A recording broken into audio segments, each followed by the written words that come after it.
नमस्कार, माझं सोलापूर न्यूज चॅनलच्या संवाद या कार्यक्रमात सर्व प्रेक्षकांचं स्वागत। आजच्या या संवाद कार्यक्रमासाठी आपल्या स्टुडिओमध्ये आलेले आहेत महाराष्ट्र चेंबर ऑफ कॉमर्सचे समन्वयक तथा सोलापुरातील प्रसिद्ध उद्योगपती केतनभाई शाह। केतनभाई शाह, तुमचं संवाद कार्यक्रमात स्वागत आहे। नमस्कार। माझा सर्वात पहिला प्रश्न असा आहे की सोलापूरच्या विकासासाठी विमान सेवा का गरजेचं आहे? सोलापूरचा सर्वांगीण जर विकास व्हायचा असेल तर विमान सेवा पर्याय नाही आहे। कारण की आत्तापर्यंत ज्या ज्या गावचा विकास झालेला आहे तिथं विमान सेवा असल्यामुळेच त्या गावचा विकास झालेला आहे। आपल्याकडं रेल्वेचं जाळं व्यवस्थित आहे। रोज आपल्याकडं जवळ 36 ट्रेनचं आवागमन आहे। त्याचप्रमाणे जवळजवळ 7 हायवे आपल्याकडं 4 पदरी झालेले आहेत आणि अजून नवीन 2 हायवे येतात। एक म्हणजे सुरत चेन्नई व दुसरा नागपूर गोवा। ते सुद्धा हायवे आपल्या सोलापूर शहराच्या आजूबाजूने जात आहेत। त्यामुळं 9 हायवे असलेलं गाव आणि रेल्वेचं जाळं असलेलं गाव, परंतु केवळ एक विमान सेवा नाही आहे। त्यामुळं उद्योजक सोलापूरला येण्यास नकार देतात। अशा बऱ्याच उद्योगाशी आम्ही चेंबर ऑफ कॉमर्सतर्फे संपर्क साधला। त्यांचं सर्वांचं म्हणणं असं आलं की आम्हाला उद्योग यायचा असेल तर आम्हाला वेळ महत्त्वाचा असतो, तर विमान सेवा असेल तरच आम्ही तिथं गुंतवणूक करू शकतो।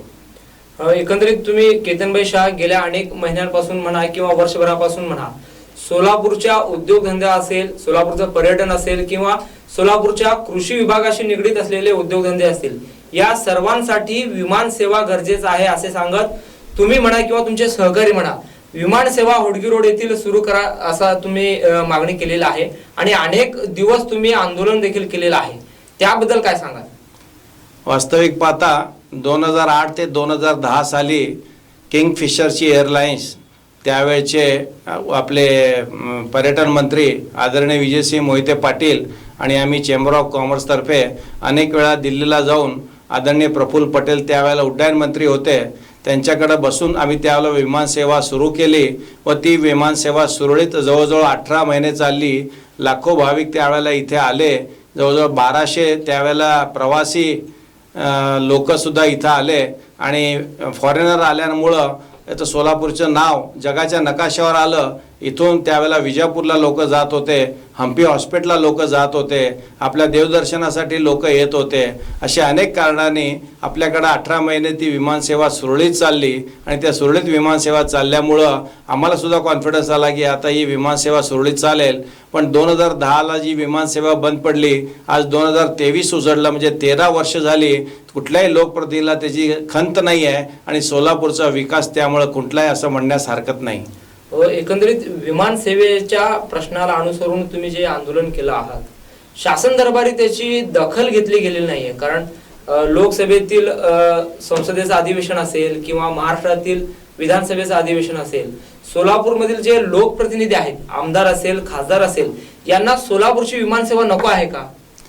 सोलापूरच्या विमानसेवेसाठी आम्ही प्रत्येक जे निवडून दिलेले आमचे पुढारी आहेत त्यांना आम्ही वारंवार भेटून त्यांना निवेदनं दिलेली आहेत, परंतु राजकारण आडवं आणत ते लोक कोणी पुढाकार घेत नाही। आम्हाला नाईला असतो, आम्हाला महाडिक साहेबाकडे जावं लागलं व महाडिक साहेबांनी विधानसभेत आमचं लक्षवेधी घेतला, प्रश्न विचारला की सोलापूरची विमानसेवा का चालू होत नाही। वास्तविक पाहता लोकसभेमध्ये आदरणीय आपले खासदार साहेबांनी 2 वेळा प्रश्न विचारला, पण त्याचाही काय उपयोग झालेला नाही आहे। लक्षवेधी घेतल्यानंतर सुद्धा नुसती चौकशी झाली, पण अद्याप विमानसेवा चालू झालेली नाही आहे। कारण की 2010 साली जी विमानसेवा बंद झाली त्याच्यानंतर 2014 साली मोदी सरकार आलं व 2015 साली आदरणीय देशचे पंतप्रधान मोदी यांनी सोलापूरचं नाव हे उड्डाण योजनेमध्ये घेतलं आणि त्याच्यानंतर दुसरी वेळसुद्धा उड्डाण योजनेमध्ये घेतलं। पण आज सत्ता त्यांचीच असून इथे महानगरपालिका त्यांची आहेत, 7 आमदार, 2 खासदार त्यांच्याच पक्षाचे असून आदरणीय मोदी साहेबांनी दिलेला शब्द आज 2024चं इलेक्शन पुढं आलं, 2015ला दिलेला शब्द आज 2024 पर्यंत हे लोक पूर्ण करू शकत नाही। ही शोकांतिका आहे। या पुढचं मोदी साहेब त्यांना तिकीट देतील का नाही आणि जनता निवडून देईल का नाही हा मोठा प्रश्न आहे। कारण की सोलापुरात रोजगार नसल्यामुळे आपला सर्व युवक आपला गाव सोडून जात आहे। जिल्ह्याची लोकसंख्या कमी होत आहे। एशिया खंडातलं एकमेव आपलं सोलापूर गाव असं असेल की ज्याची लोकसंख्या कमी झाली, ह्याचं कुणाला खेद किंवा दुःख नाही आहे। आणि एकंदरीत सोलापुरामधील जे युवक आहेत ते मोठ्या प्रमाणात आपल्या शेजारच्या पुण्या मुंबईकडे रोजगारासाठी जात आहेत. सोलापूर हे आता खेड्याचं गाव बनणार का अशी एक भीती अनेक तज्ञ व्यक्त करत आहेत. कारण सोलापुरात फक्त ज्येष्ठ नागरिकच दिसत आहेत. कारण विमान सेवा नाही, उद्योगधंदे नाही, त्यामुळे तरुणांचं स्थलांतर मोठ्या प्रमाणात वाढत आहे. याला कारणीभूत काय वाटतं तुम्हाला? निश्चितच जर आपण सुशिक्षित जेवढे युवक युवती आहेत, आपण एक नुसतं अभियंताच घेतलं इंजिनिअरिंग, तर जिल्ह्यामध्ये जेवढे इंजिनिअरिंग कॉलेज आहेत त्याच्यामध्ये जवळजवळ 3000 इंजिनियर आपण वर्षाकाठी तयार करतो व 3000 इंजिनियरपैकी दुःखपूर्ण सांगावं लागतं की जवळजवळ 2700 इंजिनियर आपलं गाव सोडून जात आहेत. त्यांची काय चूक नाही आहे, कारण की गावात रोजगारच नाही आहे, तर लोक थांबणार कशी?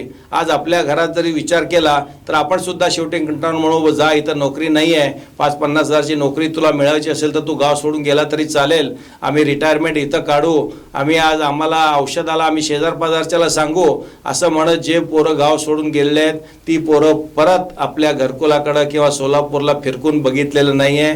ही दुःखाची गोष्ट आहे. त्याला आळा बसावा. तुम्ही म्हणले की सोलापूर हे मोठं खेडं होईल. खेडं होईल नाही, ऑलरेडी खेडं झालेलं आहे असं म्हणण्यास हरकत नाही. तुम्ही आज जुळे सोलापूरला जावा, पुणे नाक्याला जावा, कुठेही जावा, आज रिटायरमेंटचे लोकच तुम्हाला रस्त्यावर दिसतील की जे आज आपले सांगतात की माझा मुलगा इथे आहे LNT मध्ये, माझा मुलगा TCS मध्ये आहे, पण तेवढं सांगतात व संध्याकाळी विचारलं बाबा तुम्हाला औषध मिळतं का वेळेवर, ते रडतात, अक्षरशः डोळ्यातनं पाणी येतं की आमचा मुलगा इथं गेलेला आहे, तो परत आला नाही, तिथल्याच मुलीबरोबर लग्न केला, ती मुलगी आम्हाला घरात घेत नाही आणि आमचं उरलेलं आयुष्य आम्ही सोलापुरात काढतो. ही शोकांतिका घरोघरी झालेली आहे. आता कोविड काळात आम्ही ज्यावेळेला फिरत होतो त्यावेळेला आम्ही प्रत्येक घरात हे आम्हाला दृष्टिक्षेपात आलेला आहे. एकंदरीत स्थलांतराचा हा मुद्दा फार सोलापूरच्या दृष्टीने गंभीर बनलेला आहे. केतनभाई, या स्थलांतराला कारणीभूत विमान सेवा आहे की उद्योगधंदे, काय वाटते तुम्हाला? हे सगळे संलग्न गोष्टी आहेत. विमान सेवा असेल तर उद्योग येणार आहे. प्रामुख्याने IT उद्योग येणं महत्त्वाचं आहे. इन्फॉर्मेशन आणि टेक्नॉलॉजीचे उद्योग आलं तर त्याला सध्या वाव आहे आणि पोरं आज इलेक्ट्रॉनिक इंजिनियर्स होतात, टेलिकम्युनिकेशन इंजिनियर होतात, त्यांना नोकरी त्या दृष्टिकोनातून मिळायला पाहिजे आहे. तर आपल्याकडं तसे कुठलीच मोठी इंडस्ट्री नाही आहे. एक फक्त टेक महिंद्राचं युनिट इथं आहे. आता TCS येऊ इच्छित आहे पण त्यांनी विमानसेवा नसल्यामुळं नाही म्हणले. आम्ही सुधा मूर्ती मॅडमला भेटलो इन्फोसिसच्या, त्याने सुद्धा स्पष्ट नकार दिला की पहिला विमानसेवा चालू करा, तरच आम्ही आमचं इन्फोसिसचं इथं ब्रँच काढू आणि तरच आपले मुलं थांबतील. आता पुण्याला आणि हैदराबादला एक वस्त्या आपल्या झालेल्या आहेत. तुम्ही आज मगरपट्ट्याला जावा, त्याच्यानंतर नांदेड सिटीला जावा, आपले शेकडोनी मुलं तिथं आपल्याला दिसतात आणि सोलापूरसाठी ते हळहळ करतात की तुम्ही लोक प्रयत्न करतात, आम्ही तुमच्या पाठीमागं आहोत, पण आम्ही तर सोलापूर सोडून गेलो, पण कमीत कमी आमची पुढची पिढी सोलापूर जाऊ नये. त्यामुळे उद्योगधंदा निश्चितच सोलापूरला येणं गरजेचं आहे. अनेक वर्ष झाले तुम्ही ऐकलं नसेल की सोलापुरात उद्योग आलाय का. मॅग्नेटिक महाराष्ट्रामध्ये सुद्धा करोडो रुपयाचं इन्व्हेस्टमेंट आज महाराष्ट्रामध्ये आलं, पण खेदपूर्वक सांगावं वाटतं की 1 रुपयाचं सुद्धा गुंतवणूक सोलापूर जिल्ह्यामध्ये आलेली नाही आहे. त्याच्यानंतर परवाच दावोसमध्ये आदरणीय मुख्यमंत्री, उपमुख्यमंत्री, उद्योगमंत्री उदय सामंत साहेब हे सगळे लोक आज तिथं दावोसमध्ये गेले होते व तिथं सांगून इथं मुलाखती दिल्या की अब्जो रुपयाचं इन्व्हेस्टमेंट किंवा अब्जो रुपयाचे गुंतवणूक महाराष्ट्रात येत आहे, पण त्या 1 रुपयाची सुद्धा गुंतवणूक सोलापुरात येत नाही. म्हणजे सोलापुरात हे वाळीत टाकलेलं गाव आहे असंच लोकांना वाटतंय. कारण की आपले लोकप्रतिनिधी आहेत ते ॲक्टिव्ह नाही आहेत. लोकप्रतिनिधी ॲक्टिव्ह नसल्यामुळं आपल्याकडे दुर्लक्षित होत आहे आणि दुर्लक्षित होत असल्यामुळं आपल्याकडचे पोरं बाहेर जातात आणि सोलापुरात नवीन उद्योग येत नाही. ही वस्तुस्थिती आहे. जसं की तुम्ही केतनभाई बोलताना सर्वात महत्त्वाचा मुद्दा विचारला की सोलापूरला आमदार आहेत, खासदार आहेत, एकेकाळी सोलापूरचे मुख्यमंत्री सुद्धा होते, पण असं असताना सोलापूरच्या या ज्वलंत विमान सेवेचा प्रश्न आपल्या शेजारच्या एका खासदारांनी संसदेमध्ये विचारलेला आहे. काय वाटतं, म्हणजे आपले लोकप्रतिनिधी गप्प मूग गिळून गप्प आहेत आणि शेजारचे खासदार प्रश्न विचारतात, काय वाटतं, म्हणजे लोकप्रतिनिधींची अनास्था आहे की काय? 100% अनास्था आहे की त्यांना कळायला पाहिजे की आपण आता 24च्या इलेक्शनमध्ये लोकांसमोर काय मुद्दा घेऊन जाणार. कारण की आदरणीय पंतप्रधानांनी व त्यांच्या पक्षांनी सांगितलं होतं की आम्ही सोलापूरचा विकास करू. विकास न होता नुसतं सोलापूर भकास होत आहे. एकीकडे आपलं पाणी पळवलं जात आहे, एकीकडचं उजनीचं पाणी, आपल्या हक्काचं पाणी इंदापूर साईडला वळवलं जात आहे. त्यावेळेला त्या पालकमंत्री स्वतः इथं म्हणतात की मी ते पाणी घेऊनच जाणार. ते तर जाऊ द्या, पण आता सध्या जे औज बंधाऱ्यावरनं कर्नाटक राज्यामध्ये जे पाणी पळवले जात आहे तीची दुर्दशा पाहिली तर आपल्याला कीव येते की आज एवढ्या जवळ जर 13 मैलावर आपल्याला हे प्रकरण बघत असेल तर मोठे मोठे पंप हाऊस बांधलेत, 570 HP मोटारी लावून आज तिथले 7 तलाव कर्नाटकातले आपल्या पाण्याने भरले जातात. त्या पाण्याचे पैसे जलसंपदा मंत्रालयात आपण भरावे लागतात. ते आमच्या टॅक्स रुपी पैसे आहेत. हे टॅक्स रुपी पैसे आम्ही भरायचे व पाणी कर्नाटकात जायचं. 7 गावामध्ये व 7 तलावामध्ये पाणी स्टोरेज होतं आहे. किती दुर्भाग्याची गोष्ट आहे. ह्याचा प्रश्न आम्ही विचारल्यावर तर आता आयुक्त मॅडम म्हणतात की नाही आम्ही जेवढं पाणी वापरू तेवढंच पैसे देऊ. हो तुम्ही आत्ता म्हटलात पण आत्तापर्यंत वापरले त्याचे पैसे मागणी केलेले आहेत. किती करोड रुपयाची मागणी येते आणि तुम्ही आमचं येणे बाकी दाखवलं जातं आणि आम्ही ते देणं गरजेचं आहे. फक्त 31 कोटी रुपये आम्ही देऊ आणि त्याच्यावर चालणार नाही. ह्याचा तोडगा काढायला पाहिजे.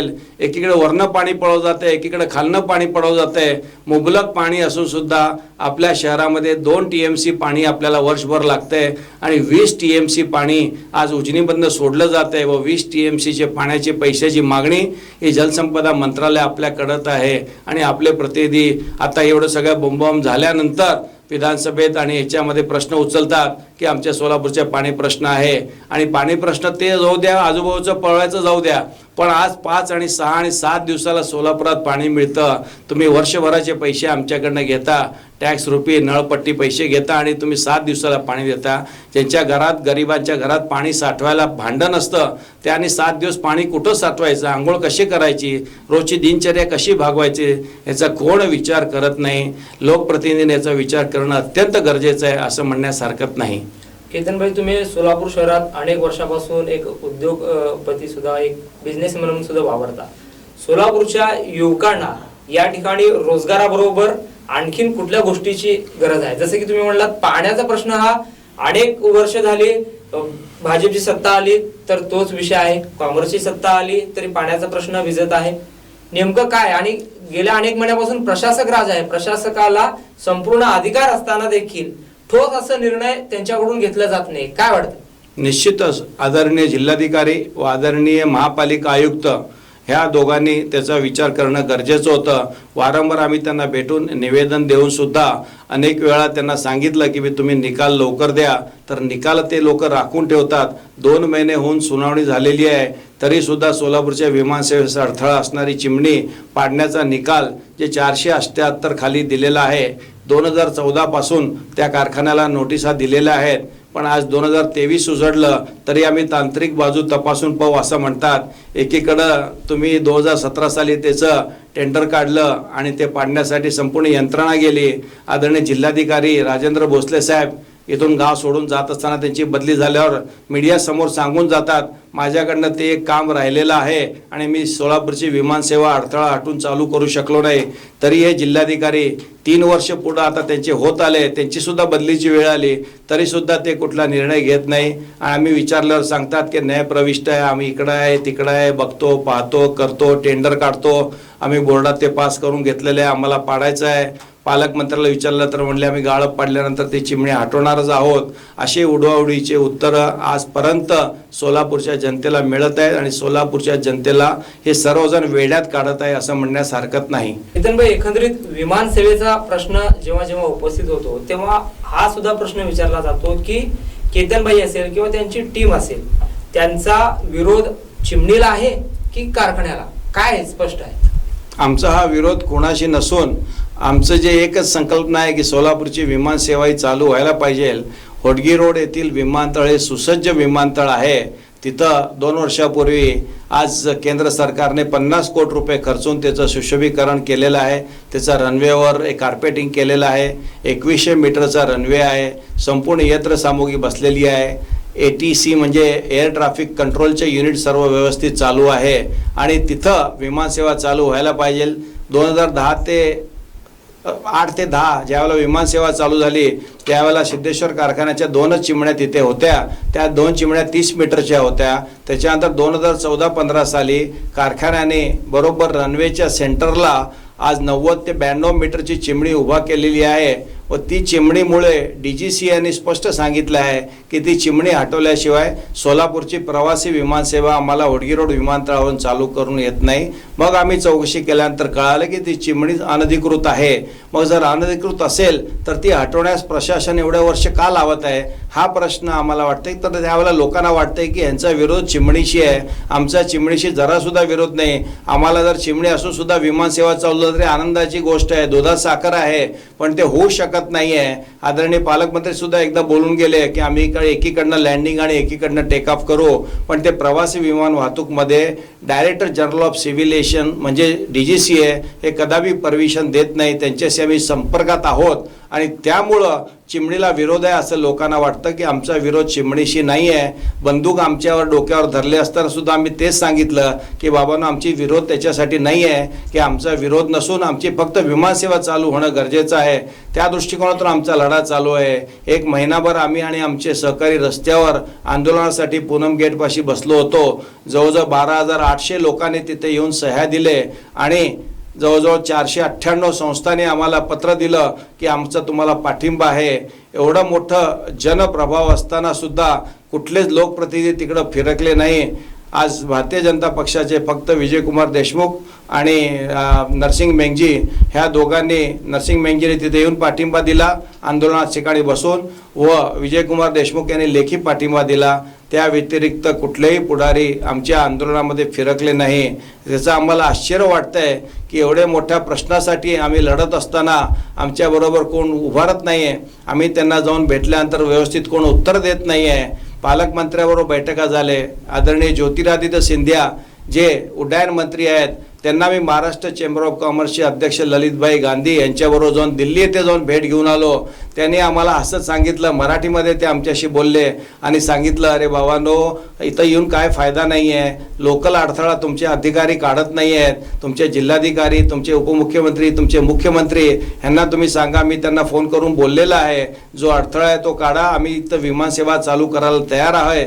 2 विमान कंपन्याला आम्ही पत्रसुद्धा दिलेलं आहे. आदरणीय मोदी साहेबांचं स्वप्न आम्हाला आहे 2024 पर्यंत आम्ही जर विमानसेवा चालू केली नाही तर आमचं पुढचं मंत्रिपद धोक्यात आहे. ह्या शब्दात त्यांनी आम्हाला सांगितलं. म्हणजे दिल्ली येथून काहीच प्रॉब्लेम नाही आहे. आपला प्रॉब्लेम आहे ते लोकल आदरणीय जिल्हाधिकारी, आदरणीय आयुक्त, उपमुख्यमंत्री व मुख्यमंत्री ह्या 4 लोकांनी जर निर्णय घेतला आणि पालकमंत्री ह्या 5 लोकांनी जर निर्णय घेतला तर सोलापूरची विमानसेवा ताबडतोब चालू होऊ शकते असं म्हणण्यास हरकत नाही. 2017 साली ज्यावेळेला सोलापूर महानगरपालिकेचे संपूर्ण यंत्रणा कारखान्यामध्ये चिमणी डिमॉलिश करण्यासाठी गेली असता त्यांच्यावर अटॅक करण्यात आला व त्यांना जीवे मारण्यासाठी त्यांच्या अंगावर धावून आले, पेट्रोल टाकून जाळण्याचा प्रयत्न केला त्यांच्या अभियंत्यावर व त्या महानगरपालिकेच्या अभियंत्याने आज MIDC पोलीस चौकीमध्ये कंप्लेंट दर्ज केलेली आहे की आमच्या शासकीय कामात अडथळा. आज 28 तारखा त्याचे पडून गेले तरीसुद्धा कोणी महानगरपालिकेचा एकही वकील त्या तारखेला हजर राहिले नाही. ह्याच्यापेक्षा काय समजायचं लोकांनी? म्हणजे हे सगळं चाललेलं आहे ते संगनमताने चाललेलं आहे असा आमचा स्पष्ट आरोप आहे. एकंदरीत तुमच्या अनेक दिवसाच्या आंदोलनानंतर कारखान्याकडून देखील मोठा मोर्चा काढण्यात आला होता. एकंदरीत असं बोललं जातं की तुमच्या भाषणाच्या मुद्द्यातून की विमानसेवा ही शेतकऱ्यांच्या दृष्टीने फायदेशीर आहे, कारण विमानसेवेमुळं शेतीच्या प्रक्रियेवर जे उत्पादित वस्तू आहेत त्यांना मोठी बाजारपेठ मिळणार आहे. काय वस्तुस्थिती आहे, कसा शेतकऱ्यांना या विमानसेवेचा फायदा होणार आहे? आज शेतीपूरक उद्योग त्याच्यामध्ये कोल्ड स्टोरेज वाढू शकतं. त्याच्यानंतर आपल्याकडं डाळिंबाचं उत्पादन सर्वात जास्त आहे. जगभर आपले डाळिंब इथून एक्सपोर्ट होतात. तुम्हाला आश्चर्य वाटेल, जळगावनंतर सोलापूरचं नाव केळीच्या एक्सपोर्टमध्ये नाव झालेलं आहे. आपल्याकडचे केळीसुद्धा एक्सपोर्ट होतात. आपल्याकडे द्राक्ष एक्सपोर्ट होते. आपल्याकडचा मनुका एक्सपोर्ट होतो. आपल्याकडचं मंगळवेढा आणि मोळची ज्वारी एक्सपोर्ट होते. अशा अनेक प्रकारच्या वस्तू आपल्याकडचे फुलं एक्सपोर्ट होतात. ह्या सर्व वस्तूंना, हे सगळ्या नाशवंत वस्तू आहेत. ह्या जर नाशवंत वस्तू ठराविक वेळेमध्ये जर जागतिक बाजारपेठेमध्ये पोचल्या नाही तर त्या वस्तू नाशवंत असतात, त्यामुळे ते नाश पावतात. म्हणून जर लवकरात लवकर वाहतूक व्यवस्था असेल, इथून कार्गो विमानसेवा चालू झाली तर त्यांना जागतिक बाजारपेठ मिळेल. आपले उत्पादन सगळे जगात जातील. एवढंच सोडा आणि ते जगातमध्ये गेल्यानंतर आपल्या शेतकऱ्याला डॉलर रुपयाने पैसे मिळेल. आज डॉलरचा भाव 80 रुपये झालेला आहे. 1 रुपयामध्ये जर 80 रुपयाचा भाव त्यांना मिळत असेल तर सोलापूर सगळं सुजलाम सुफलाम होईल. शेतकऱ्यांच्या त्यांच्या घरात डॉलर रूपाने पैसा येईल आणि त्यांचे शेतकऱ्यांचे मुलंसुद्धा आज गाव सोडून जाणार नाहीत की आपल्याकडे एवढे पैसे इथं मिळतात तर नोकरी कशाला करावी, आपण शेतीमध्ये अजून उत्पादन वाढवावं. शेतीबरोबरच त्यामुळे आपल्याकडे टॉवेल आहे, चादर आहे, नेपकिन आहेत, हे सगळ्या वस्तूसुद्धा जगभर जातात. जगातल्या प्रत्येक हॉटेलमध्ये, हॉस्पिटलमध्ये, बीचवर आपले टॉवेल, नेपकिन आणि चादरी वापरले जातात. बेडशीट वापरली जाते, पांघराची चादर वापरली जाते. ह्या सगळ्या एक्सपोर्टला वाव मिळण्यासाठी आज ते खरेदी करण्यासाठी ज्या वेळेला फॉरेनचे लोक येतात मुंबईला आणि आपल्या इथं उत्पादन करणाऱ्याला मुंबईला बोलवतात की आम्हाला 2 रात्र 1 रात्र सिद्धेश्वरनी यायला आणि दुसरी रात्र सिद्धेश्वरनी जायला, 1 तासाच्या 2 तासाच्या मीटिंगमध्ये आम्ही सोलापूरला येऊन आमचे 2 रात्र आणि 1 दिवस घालू शकत नाही, सॉरी म्हणतात आणि दुसरीकडे पानिपत असू दे, दुसरीकडे असू दे, इंचलकरंजी, दुसरीकडे जाऊन ते लोक खरेदी करतात. हे दुर्भाग्याची गोष्ट आहे. ते लोक इथं यायला पाहिजे, इथं कारखान्यामध्ये फिरायला पाहिजे, आपल्याकडे चॉईस वाढायला पाहिजे आणि आपल्याकडे खरेदीला भाव मिळाला पाहिजे. जर 10 खरेदीदार आपल्या सोलापुरात रोज आले तर आपलं एक्सपोर्ट किती मोठ्या प्रमाणात होईल, ही साधी गोष्ट आपल्या पुढाऱ्यांना लक्षात येत नाही. त्यामुळे एक्सपोर्ट वाढलं तरच आपल्याकडे उद्योग नवीन येतील आणि नवीन मशिनरी येतील. जुन्या मशिनरीला आता वाव नाही आहे. आता फक्त हँडीक्राफ्टचं आपल्या जे राहिलेल्या हँडलूम्स काढून त्या सर्वांनी ऑटोमॅटिक मशीन बसवले पाहिजे. आज पूर्व विभागातल्या सर्व कारखानदारांनी आपल्या मुलांना शिकवलं पाहिजे आणि नवीन नवीन मशिनी इम्पोर्ट करून अजून उत्पादन चांगलं केलं पाहिजे अशी आमची अपेक्षा आहे. म्हणून या सगळ्यासाठी, शेतीमालासाठी, आपल्या उत्पादित मालासाठी विमानसेवा ही अत्यंत गरजेची आहे. ज्या ज्या गावचा विकास झालेला आहे तिथं सगळीकडे विमानसेवा असल्यामुळेच विकास झालेला आहे. आता औरंगाबाद असू दे, पिंपरी चिंचवड असू दे, कोल्हापूर असू दे, आज बिजापूर असू दे, आज गुलबर्गा असू दे, सगळ्याकडे इंडस्ट्री यायचं चालू झालेलं आहे. सगळ्याकडे लोक गुंतवणूक करत आहेत, पण सोलापुरात 1 रुपयाची सुद्धा गुंतवणूक येत नाही. ही फार दुःखाची बाब आम्हाला वाटत आहे. तसं पाहिलं तर सोलापूर जिल्हा हा राष्ट्रीय महामार्गाच्या एकंदरीत वेढलेला आहे. म्हणजे अनेक राष्ट्रीय महामार्ग सोलापूर जिल्ह्यातून जातात, रेल्वेचं जाळं आहे. असं असताना फक्त विमान सेवा नसल्यामुळं सोलापूर जिल्ह्याचं नुकसान होतंय का? 100% सोलापूर जिल्ह्याचं नुकसान होतंय का नाही, होऊ आलेलं आहे आणि हे अनेक वर्षापासून होत आहे. केवळ एका अडथळ्यामुळं संपूर्ण सोलापूर जिल्ह्याचा विकास जर थांबत असेल तर हे जबाबदार कोण, असा प्रश्न सोलापूरचे नागरिक विचारत आहेत की आम्ही ज्या पक्षाला मतं दिले त्या पक्षाचे लोक जर काय काम करत नसतील. आज 102 नगरसेवक आहेत, आज एवढे 11 आमदार आहेत, 2 खासदार आहेत, कोणच जर काय काम करत नसतील त्यांच्या शहरासाठी तर पुढच्या वेळेला आम्ही त्यांना मतदान कसं करायचं, हा सर्वात मोठा प्रश्न आहे. आम्ही ज्या ज्या वेळेला जनसामान्य माणसाची चर्चा करतो ते सर्वजण म्हणतात की आम्ही कुणाला मतदान करणार नाही, आम्ही नोटाला मतदान करू, पण सोलापूरचा विकास कोणी करत नाही आहे. अजून वेळ गेलेली नाही आहे. आज 2023ची सुरुवात आहे. अजून 23 आणि 24 2 वर्ष आपल्याकडे आहेत. सर्व प्रतिनिधींनी जागे व्हावं व सोलापूरचा विकास घडवावा. सोलापूरचं जे पाणी पळवलं जातं ते पाणी थांबवावं व सोलापूरमध्ये नवीन उद्योग आणण्यासाठी प्रयत्न करावं. अनधिकृत जर काम केलं असेल तर त्याचा जाब तुम्ही शेतकऱ्यांनी, तुमचे पैसे आहेत, तुम्ही सभासद आहात, तुमच्या पैशाने जर अनधिकृत काम होत असेल तर तुम्ही तो प्रश्न तुमच्या चेअरमनला विचारला पाहिजे की अनधिकृत काम तुम्ही का केलं बाबा, याचं करायचं नव्हतं. 250 कोटी रुपये आता कुणाचे नुकसान होईल. आज समजा महानगरपालिकेने ती चिमणी पाडली तर 250 कोटी रुपयाचं नुकसान शेअर होल्डरचं होणार आहे. आणि शेअर होल्डर म्हणजे कोण? शेतकरी लोक. तर शेतकऱ्यांचं नुकसान हे यांच्या एका कामामुळे होत असेल तरी चुकीची गोष्ट आहे. म्हणून शेतकरी पेटून उठणार आम्हाला माहीत होतं, त्यामुळे शेतकरी आंदोलनामध्ये सामील झाला. त्यांच्या आंदोलनामध्ये शेतकऱ्याबद्दल आमचं काही दुमत नाही. त्यांनी त्यांचा हक्क मागायला पाहिजे आहे आणि शासनाने त्यांचं काम करायला पाहिजे.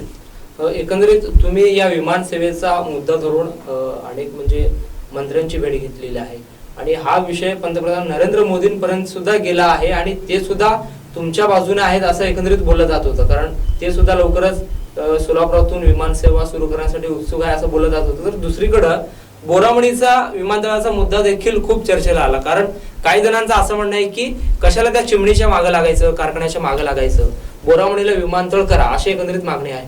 बोरामणी विमानतळ होणं शक्य आहे किंवा कसं? आपल्या आदरणीय सुशीलकुमारजी शिंदे सोलापूरचे लाडके सुपुत्र यांनी 2008 साली 75 कोटी रुपये आणून बोरामणीची जागा खरेदी करण्यास सुरुवात केली. त्याच्यानंतर जवळजवळ 1400 एकर जागा खरेदी केली. शेतकऱ्यांना त्यावेळेचा मोबदला दिला गेला. त्याच्यानंतर कुठल्याही पक्षाने 2014 पर्यंत त्यांचं सरकार होतं, दुसरं फंड्स त्यामुळे पैसे आले नाहीत आणि 2019 पर्यंत सुद्धा या दुसऱ्या सरकारने म्हणजे BJP सरकारने सुद्धा कुठलाही 1 लाख रुपये सुद्धा बोरामणी विमानतळासाठी दिले नाही. म्हणजे 2008 ते 2019 11 वर्ष त्याला कोणी पैसे दिले नाही. मग आदरणीय आमदार प्रणिताई शिंदे यांनी आदरणीय विजयदादाकडे जाऊन पुन्हा 50 कोटी रुपयाची मागणी केली. त्यावर अजितदादांनी त्यांच्या 42 कोटी रुपये त्यांना दिले. असे सुरुवातीचे 75 कोटी आणि आत्ताचे 4200 कोटी असे 117 कोटी रुपये आपल्याला बोरामणे विमानतळासाठी आले. आणि सर्व जागा संपादन करत असताना मध्यभागी जी जागा होती 34 हेक्टर, ती जागा वन विभागाकडे होती.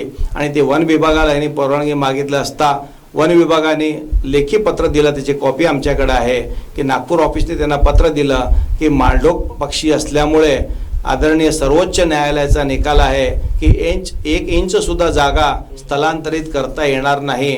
म्हणजे ती मध्यभागची जागा जर 34 हेक्टर असेल आणि तिथं जर विमानतळाचा रनवे होत असेल आणि तीच जागा जर मिळत नसेल तर 117 कोटी रुपये आमचे जे टॅक्स रुपयाने पैसे आम्ही भरले ते पाण्यात गेले म्हणण्यासारखं नाही.